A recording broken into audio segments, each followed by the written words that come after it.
జ్యోతిషాస్త్రరీత్యా ద్వాదశ రాశుల్లో 8వ రాశి అయినటువంటి వృశ్చిక రాశి మిత్రులారా, విశాఖ 4వ పాదం, అనురాధ నక్షత్రం 1, 2, 3, 4 పాదములు, జ్యేష్ఠ నక్షత్రం 1, 2, 3, 4 పాదాలకు జన్మించిన మీరు వృశ్చిక రాశిగా పరిగణించబడుతున్నారు. ఈ సెప్టెంబర్ 24 మీకు శుభాశుభ ఫలితాలంటే జాక్ పాట్. చూడండి ఎంత బాగుందో. అనేక అనుకూలాలు జరుగుతాయి. వాహనం కొంటారు, ఇల్లు కొంటారు, గృహప్రవేశం చేస్తారు, వివాహం కాని వారికి వివాహం, విద్యార్థులకి యోగం, సంతానం వారికి సంతానం. ఎన్ని యోగాలు ఎలా ఇస్తున్నాడు! సూర్యుడు 10వ ఇంటిని, కుజుడు 8వ ఇంట్లో, 5వ ఇంట్లో రాహు, శుక్రుడు 11వ ఇంట్లో, బృహస్పతి 7వ ఇంట్లో, 4వ ఇంట్లో తిరోగమన శని, అర్ధాష్టమ శనిలో కూడా మీకు మేలు జరుగుతుంది. గణనీయమైనటువంటి విజయాలు ఉన్నాయి మీకు. ఉద్యోగస్తులు మీ పై అధికారుల నుండి మద్దతు, మీకు అవార్డ్స్ వచ్చే అవకాశాలు ఉన్నాయి, పదోన్నతి వచ్చే అవకాశాలు ఉన్నాయి, జీతాలు పెంపే అవకాశాలు ఉన్నాయి. సహ ఉద్యోగుల మధ్య మీకు చాలా అద్భుతమైనటువంటి ఇది ఉంటుంది. వ్యాపారాలు లాభంగా జరుగుతుంది. పోటీదారులను కూడా మీరు ప్రతిఘటించి ముందుకు వెళ్తూ ఉంటారు. వాటాదారులు మిమ్మల్ని మీ పార్ట్నర్షిప్ ఇబ్బంది పెట్టే వాళ్ళని కట్ చేసి మీరు ఓనర్ అయిపోతారు. వ్యాపారాన్ని విస్తరించడం, ఎక్స్పాన్షన్ ఆఫ్ యువర్ బిజినెస్. ఎంత బాగుంది కదా వినడానికే. మల్టిపుల్ ప్లేస్లో మీ యొక్క వ్యాపారాన్ని పెట్టే అవకాశాలు బాగా ఉన్నాయి. ధన ప్రవాహం చాలా సంతృప్తినిస్తుంది. విదేశాలకి టూర్గా వెళ్తారని కూడా చెప్పచ్చు. కుటుంబంలో ఉన్న ఒడిదుడుకులన్నీ తొలగిపోతాయి.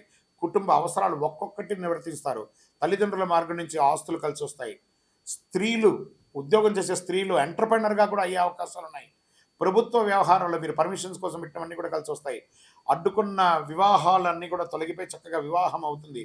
కుటుంబ సమేతంగా దేవాలయాలను దర్శిస్తారు, విదేశాలకు వెళ్తారు. అన్న 1, 2, 3 రాజకీయ నాయకులకైతే యోగం యోగం యోగం. ఆరోగ్యం మాత్రం జాగ్రత్త.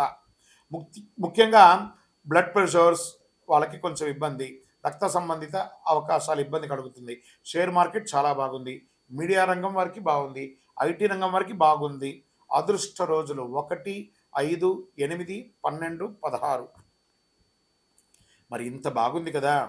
మరి ఇక్కడ కూడా ఏమైనా ఇబ్బందులు ఉన్నాయా, ఏమైనా జాగ్రత్తలు తీసుకోవాలనుకుంటే చంద్రాష్టమం 24/9/2024 9:55 ఉదయం నుండి 26/9/2024 5:12 వరకు 2 రోజులు జాగ్రత్త సుమి. వాహనం నడిపేటప్పుడు లేదా ఏ పని చేసినా జాగ్రత్తగా ఉండాలి. పరిహారం ఏముంది? గురువారం నాడు ఆంజనేయ స్వామి వారికి 19 ప్రదక్షిణాలు చేయండి, ఆకు పూజ చేయండి. అన్ని రకాలుగా మేలు జరుగుతుంది. ఎలాగో అర్ధాష్టమ శని ఉంది కాబట్టి శని భగవానునికి కూడా 19 ప్రదక్షిణాలు చేయండి. తైల దీపం వెలిగించండి. మీ వయస్సు ఎంత ఉందో అన్ని దీపాలు వెలిగించండి. ఒక్కసారి కరుంగాలి మాల ధరించండి. మా పూర్తి జాతకం తెలుసుకోవాలనుకుంటున్నాం గురుగారు, మీరేమో ఇలా చెప్తారు, గోచార ప్రకారంగా చెప్తున్నారు కదా, మా సంపూర్ణ జాతకం తెలుసుకోవాలనుకున్నామా? మీ యొక్క పేరు, date of birth, time of birth, place of birth అంతా కూడా మీ పరిసర ప్రాంతాల్లో ఉన్నటువంటి జ్యోతిషాస్త్ర నిపుణులను సంప్రదించండి. లేదా మా ద్వారా తెలుసుకోవాలనుకుంటే ఈ కింది నెంబర్కి వాట్సాప్ పెట్టండి. మిమ్మల్ని మీరు నమ్మండి, దైవాన్ని ప్రార్థన చేయండి. జాతకం, జ్యోతిష్యం పడుతున్న వర్షానికి గొడుగు మాత్రమే కానీ జ్యోతిష్యం జీవితం కాదు. విజయోస్తు.